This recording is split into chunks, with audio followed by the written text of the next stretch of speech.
Today I had this couple come through my line. They have been shopping there since forever.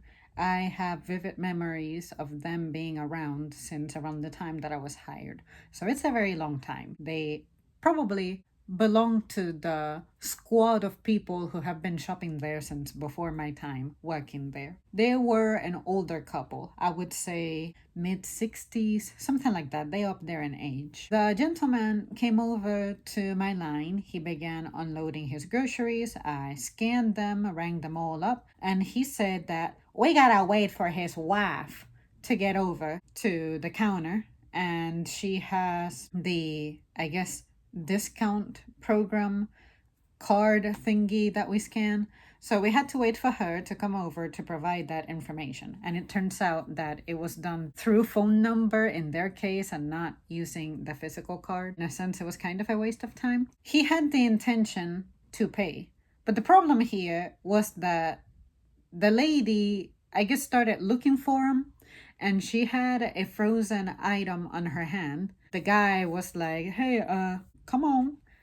And the lady didn't appreciate that at all because, according to her, she wasn't done shopping. She got upset, of course, that he went ahead and checked out or went through the checkout, didn't wait for her, didn't confirm with her that she was done because she still had some more shopping to do. Anyway, they started arguing, not uncivilly, not really severe or loud or anything, but she kept going like, no, sir, I don't appreciate that.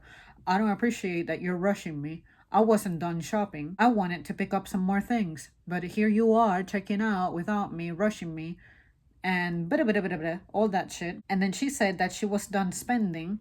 She didn't mean to buy that, but she was buying the groceries. He kept insisting that he is going to pay. But she decided that she was going to run her card anyway. She decided to pay for the groceries, and she was saying, I don't need your money, stuff like that. The guy who was behind them after they left asked me, do you do that to your husband? Do you give them a hard time?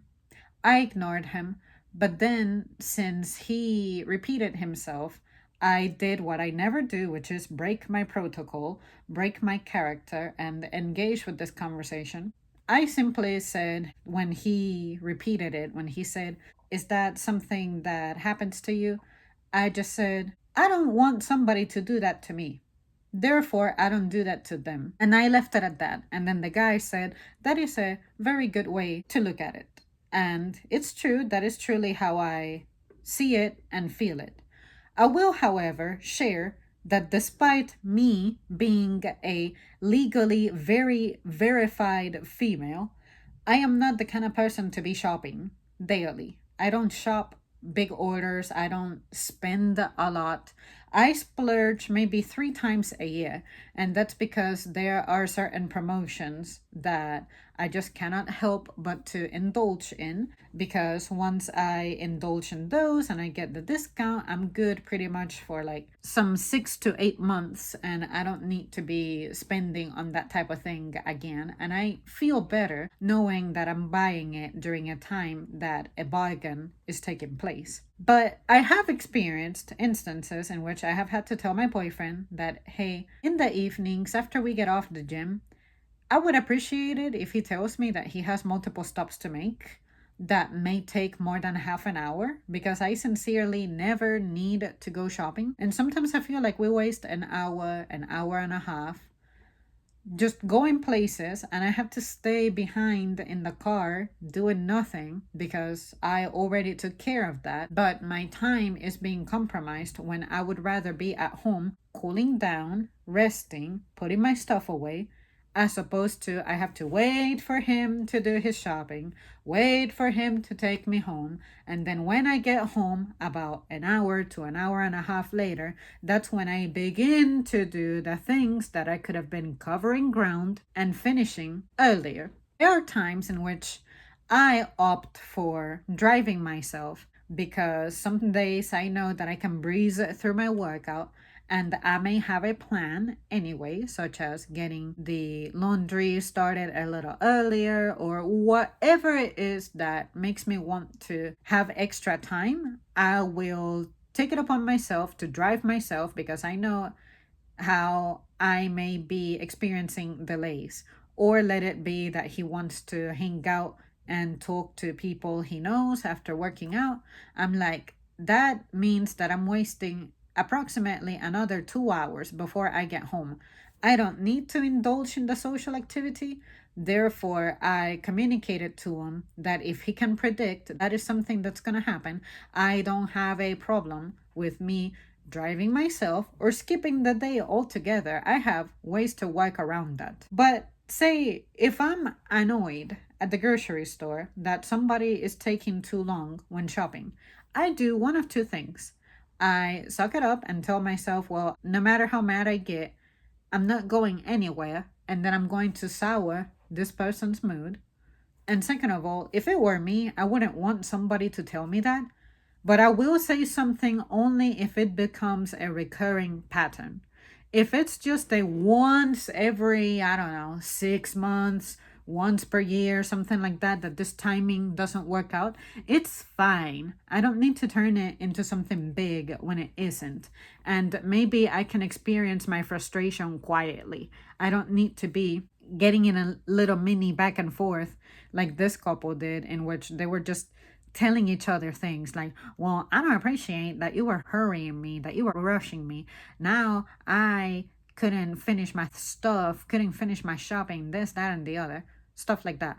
In a situation like that, what I like to do is simply keep it quiet. If it becomes a recurring theme that I'm in a place that I didn't want to be at, or I'm spending too long somewhere I didn't want to be at, I will just go ahead and communicate, hey, in the future, if you can, give me a heads up that you're going to take longer than normal getting back home, because to me it's important to be back home, I don't know, by 7:20 p.m. Something like that, whatever it is, if it becomes a problem. But if it isn't, I look at it as, well, a day like today, I don't have any issues with being out and hanging out. The only time I have the issue is if I'm going to be left behind in the car anyway, because I genuinely do not want to or need to step out to buy things.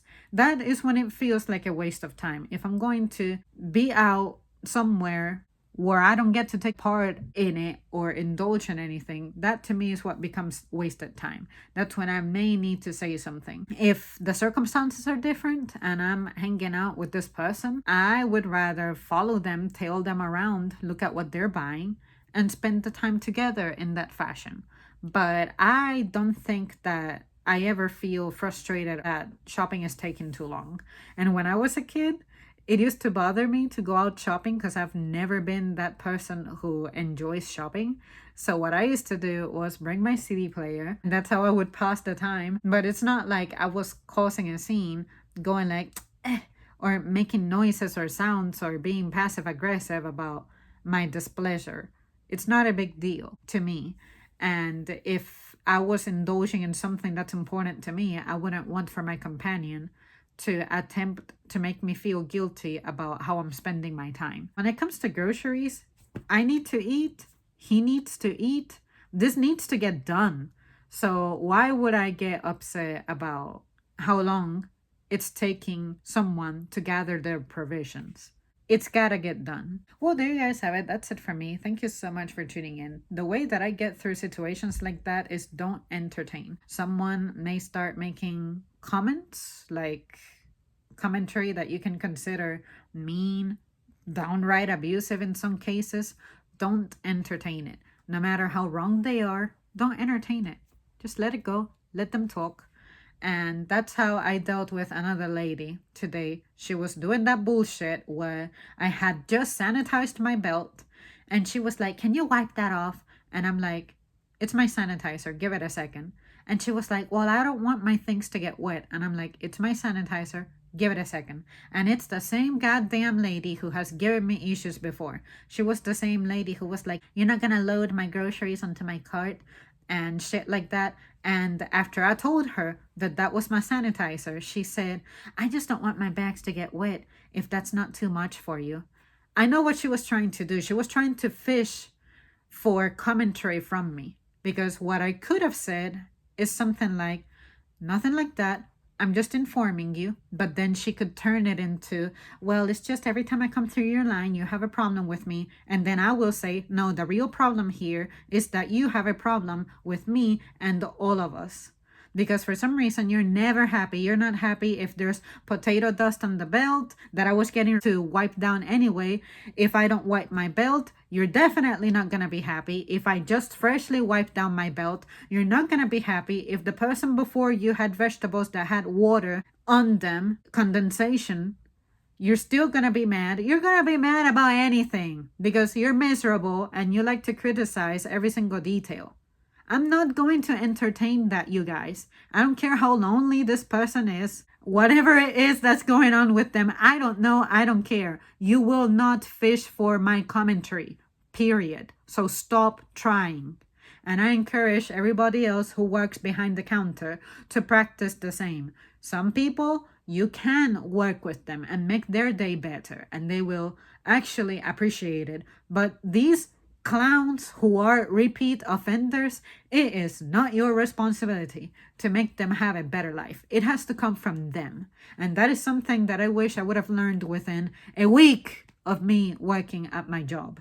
These people will try to eat your soul. Don't let them. Okay, that's it. Bye.